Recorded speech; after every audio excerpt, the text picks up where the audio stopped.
Talk about a group of brave, heart-filled people.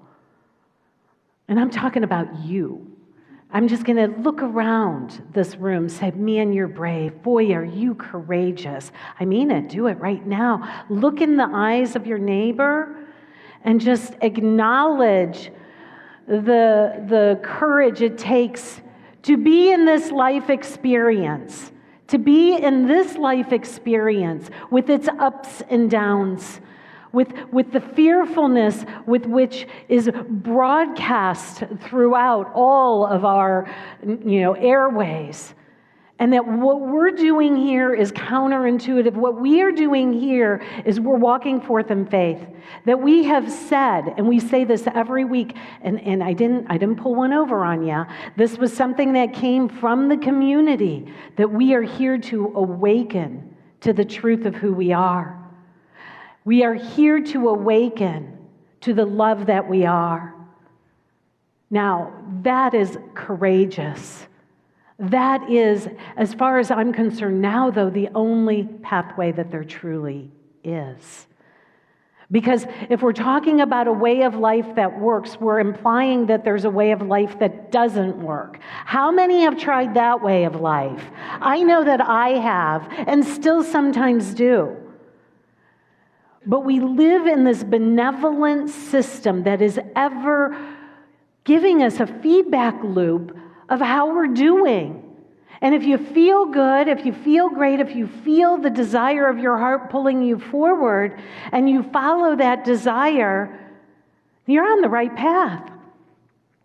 And our pain and our suffering only comes from denying the spiritual truths that we've been talking about here.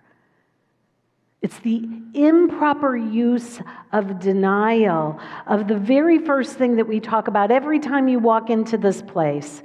And you'll say, oh, there she goes repeating herself again. Well, it bears repeating until we consume it in a way that it becomes a part of our DNA, and it is our divine identity that God and I are one. That we may believe that we're separate from God and from one another, but the truth and the reality is that we are one. This is our divine identity, that we are spirit, unlimited and free, and that we've simply chosen to have a human experience, which is inherently temporary. But that's okay, because who you are, what you are, is eternal. It's birthless and deathless, are we? And so we anchor that, and that when we really get who we are as spiritual beings, then we know that we're the creator of our experience. We're not unlike the creator itself. And this isn't meant to be heard as blame. It's meant to set us free. It's like, glory, hallelujah, I'm free. I'm actually the creator of this experience. So when I wake up just a tad, just a little bit, when the beloved is just nudging you in your dream, in your nightmare, and whispering in your ear, you are my beloved in whom I am so well pleased. You're just having a dream. Wake up, beloved. Not unlike what the Buddha said when asked, are you awake? I am. I'm the dreamer of the dream. When we get that we are the dreamer of the dream, then we have volition and we have choice. It's not blame, it's freedom. This is who we are. And when we deny this, we suffer. When we deny this, we suffer. So it is as if we are in this game, and it's a game of life with a capital L, life, not a small L, life. And in this game of the capital L, life, which is eternal, you just decided to have an experience of separation. And you know what? You did it for fun. You did it for your growth, development, and unfoldment. You did it so that you could bring forth something that is challenging, perhaps to you as a soul, and you come into this experience and you experience these challenges, not so they can take you out, but so that they can be the stepping stones for our life, for our spiritual, lifelong, eternal experience. And so That's what we're doing. And we're talking about this summer, a way of life that works. And this way of life that works comes from the way of mastery. And we're looking at the way of the heart. The way, everybody do this? Am I doing it right? Sometimes I do this, which is weird, right? It's like, it's the way of the heart. It's the way of the heart. Not the intellect, the way of the heart. And so say, not the intellect, but the way of the heart. And that this distance, it is said, is the greatest distance you will ever travel in your life, from the head to the heart, from the intellect to the heart. Because this heart, this way of the heart is counterintuitive to the ways of the world. And yet, how's it working for you, the way of the world? Huh? How's it working for you thinking you're separate from your brothers and sisters? How's it working for you thinking that there is rightness and wrongness and duality? How's it working for you? How's it working for you to maybe think deep down inside that you're a sinner? How's that been working for you? Yeah? Not so good, huh? How does that feel? It doesn't feel that good, does it? Does it? So some people will come to Unity and they'll go, you're just a feel-good religion. You're just here to feel good. And I'm always like, well, is that so bad? Like, do we have to feel bad in order to be good? I mean, but doesn't religion kind of teach us that? Yeah? You got to suffer in order to wake up, in order to go to heaven. And so in our feel-good religion called Unity, I will also say this about us. We are not a pathway of avoidance. And that's where that courage comes in. That's where the courage and the bravery comes in. We're not a pathway of avoidance. So when we feel what we feel, and we bring it to the light, sometimes it feels like we're going to suffer. And sometimes it feels like we're in pain. But the way of the heart has a pathway where we can see this and hold this a little bit more spacious, a little bit more gently, a little bit more according to our principles which say that life is for us and not against us. And so when, I don't know why Missy Big Pants is coming up. Missy Big Pants, me as Missy Big Pants, I'm putting on my Missy Big Pants and I'm saying, I'm going to walk up here with my gold shoes and I'm going to say, I am spirit, I am unlimited, and I am free, and I am love, and I call forth love. Have you ever done that? Called something forth, right? And it's the desire of your heart, and you think that you've aligned your intention with it, and then everything unlike that pops up, doesn't it? Really annoying, isn't it? Really annoying. And so this is where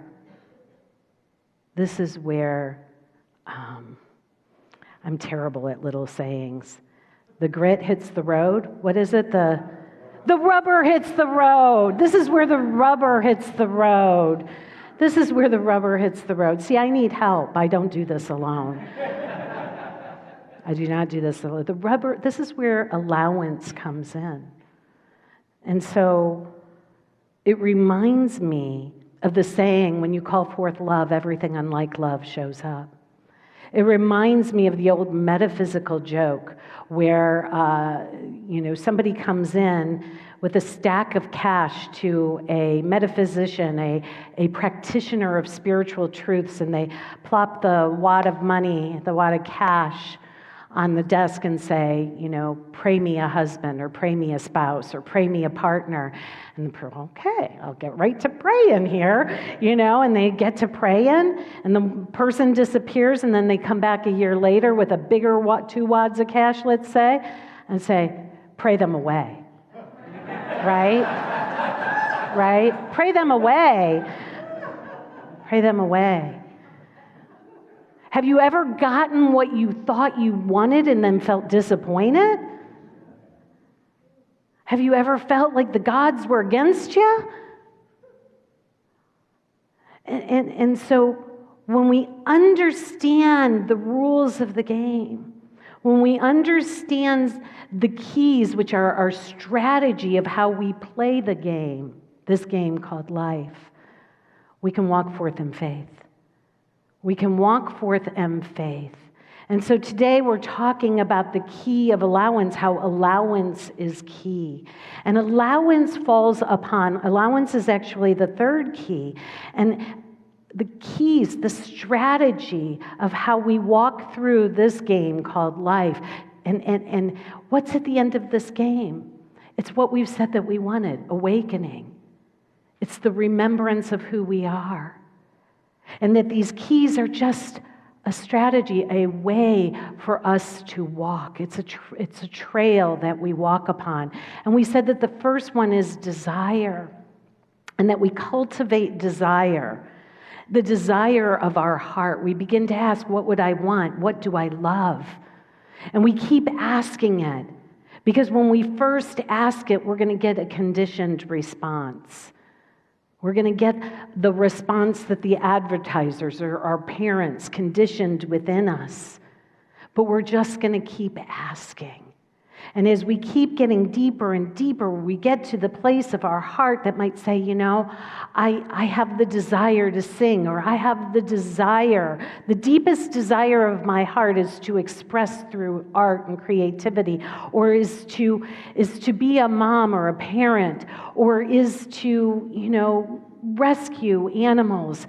I don't know what it is for you. It's different for every one of us, but the perfection of it is that when you follow your heart and not what your mom or dad told you to do or what the advertisers tell you to do, you follow the truth of your own heart, you're going to arrive at a desire that's going to have you walking forward toward it.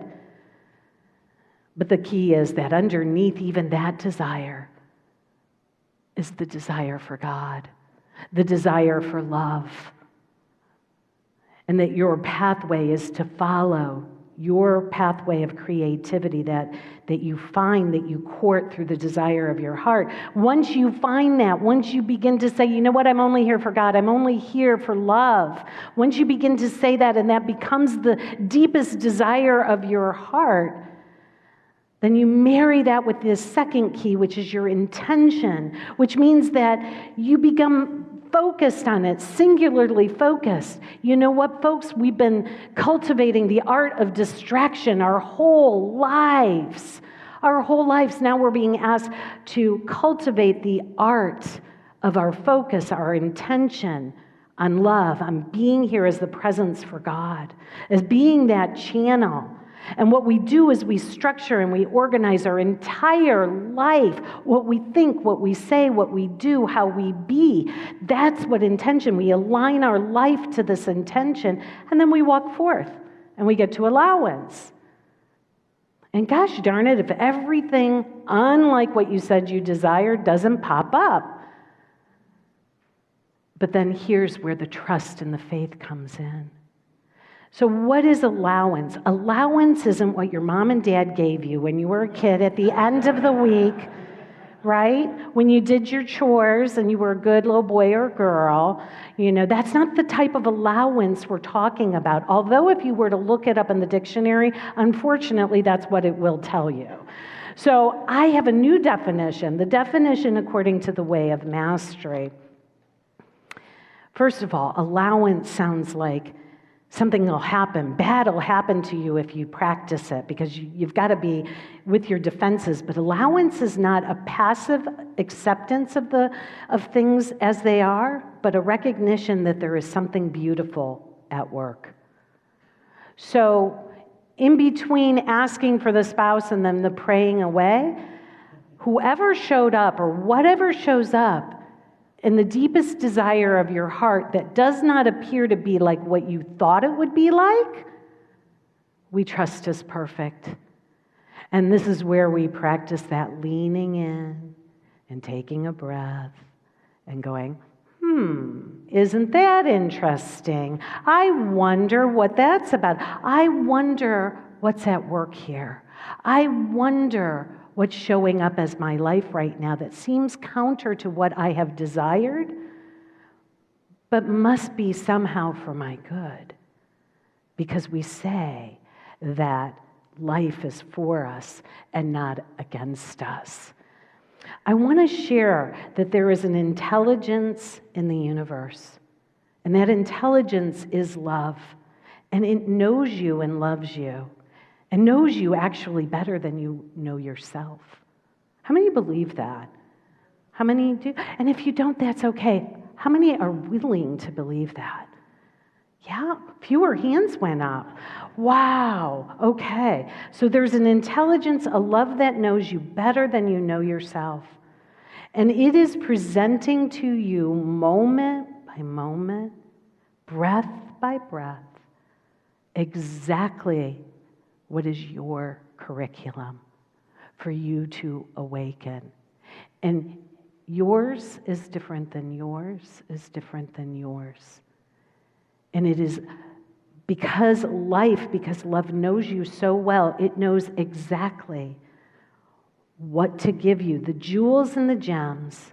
And it is presenting you with a blessing and a lesson that something is weaving the tapestry of your life. Are you willing to believe that nothing happens by accident? This is what allowance is. Allowance is a momentary pause, a momentary doubt of how you're going to judge something. When you're about to judge something as bad or off, just pause for a moment and lean in and ask, what is it here to teach me? What is it here to teach me? Allowance is the cultivation of a way of looking at the events of your life not as obstacles to getting what you think you want, but as stepping stones. And they're stepping stones not to the success that you may have defined for yourself, but they're stepping stones to the awakening of the presence of love as the source and the ground of your being. In the very beginning of A Course in Miracles, it talks about that the whole book, which is this thick, right? The whole book is really just teaching us to remove the obstacles to the awareness of the presence of what and who we really are, which is love. So catch this.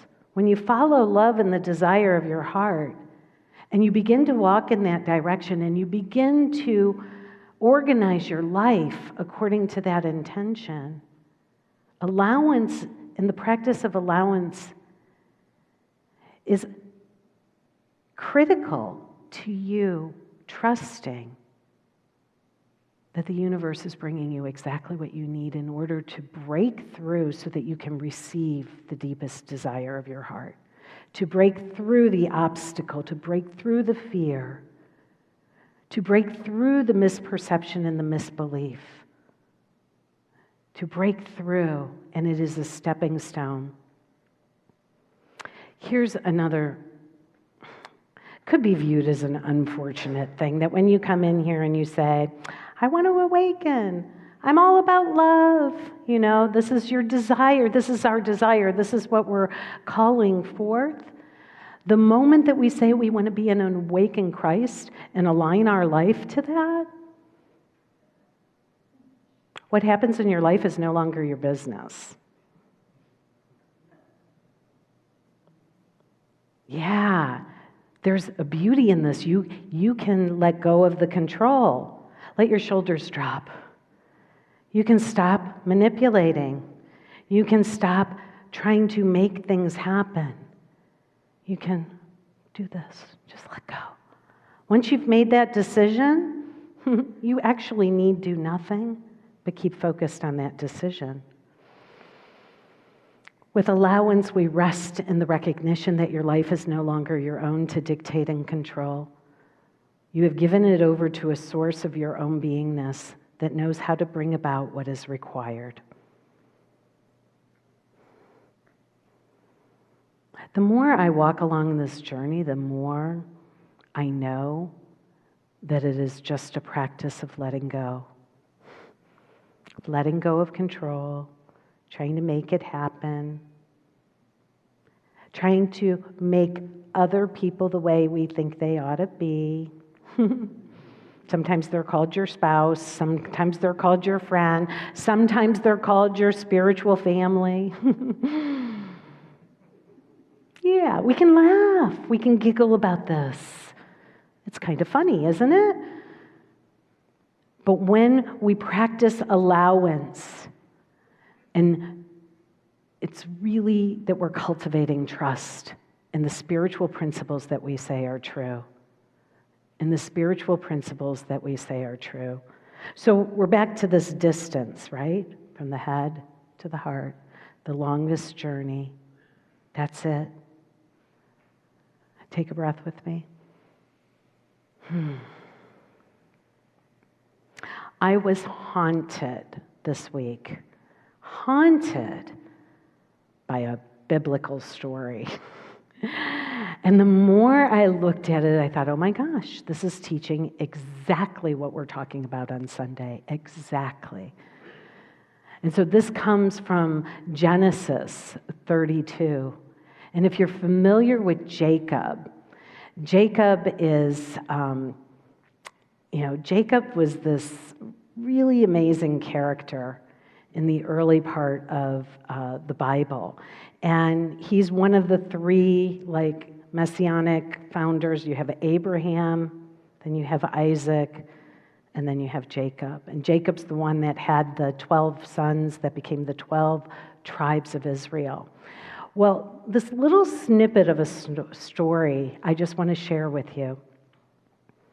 And it's entitled Jacob Wrestles.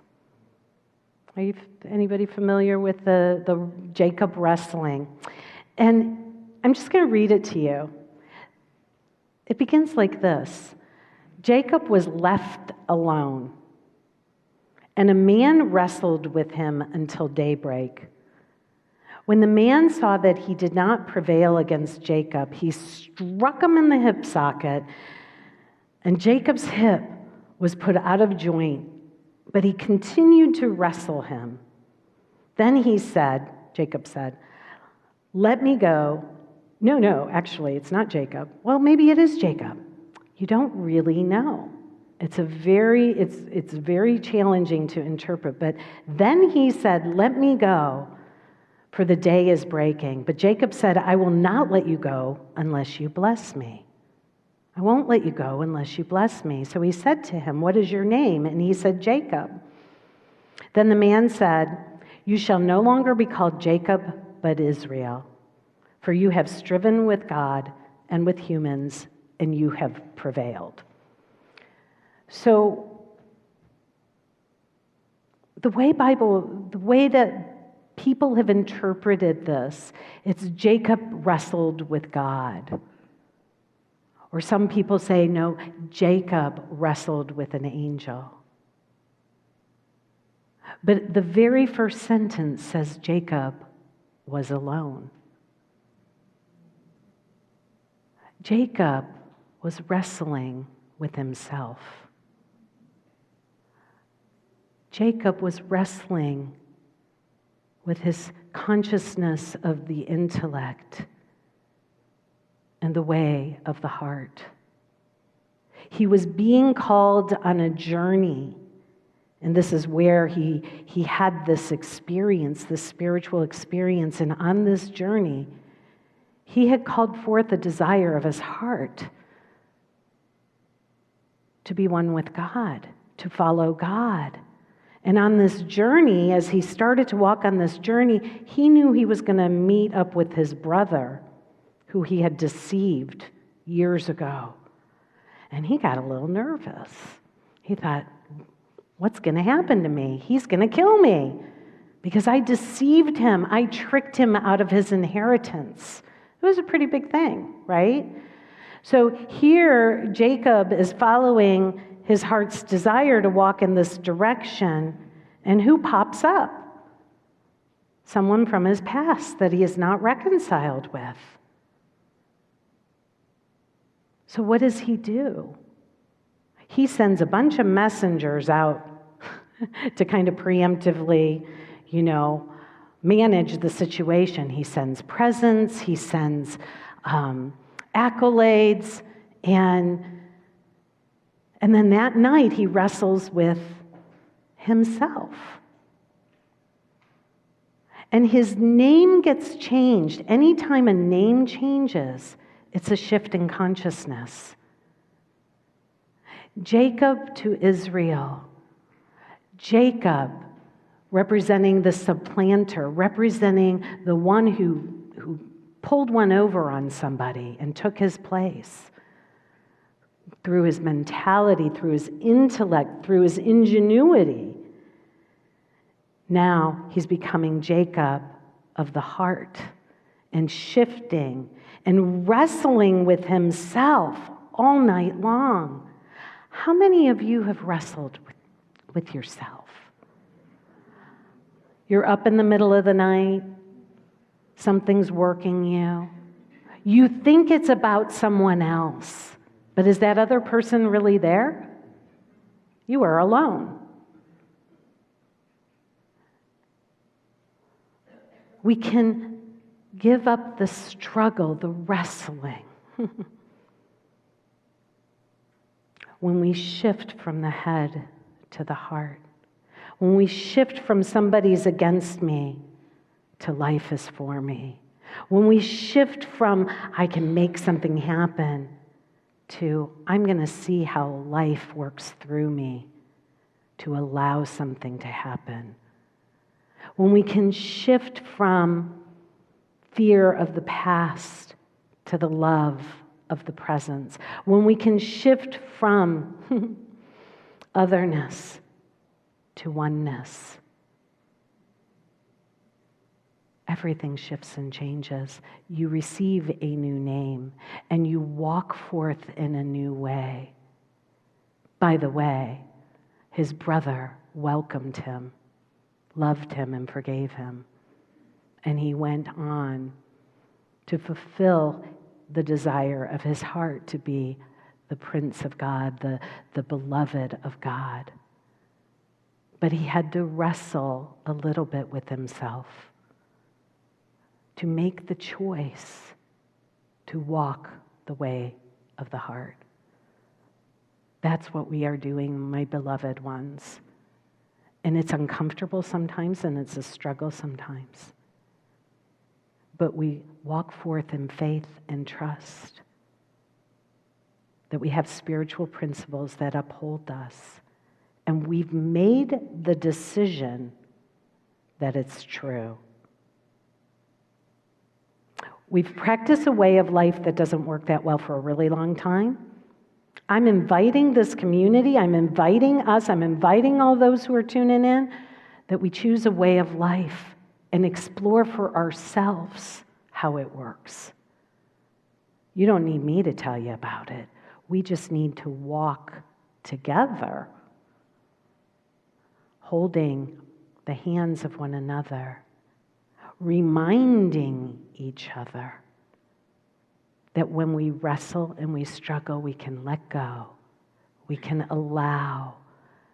And next week, part 2 of our allowance talk is about getting the gift. What is the gift? What is the blessing? Don't give up until you get the blessing. I love you, my brothers and sisters. We'll be back again together, and in the meantime, we sing, dance, and play in the kingdom of heaven together. And so it is. Amen, amen, amen. Thank you.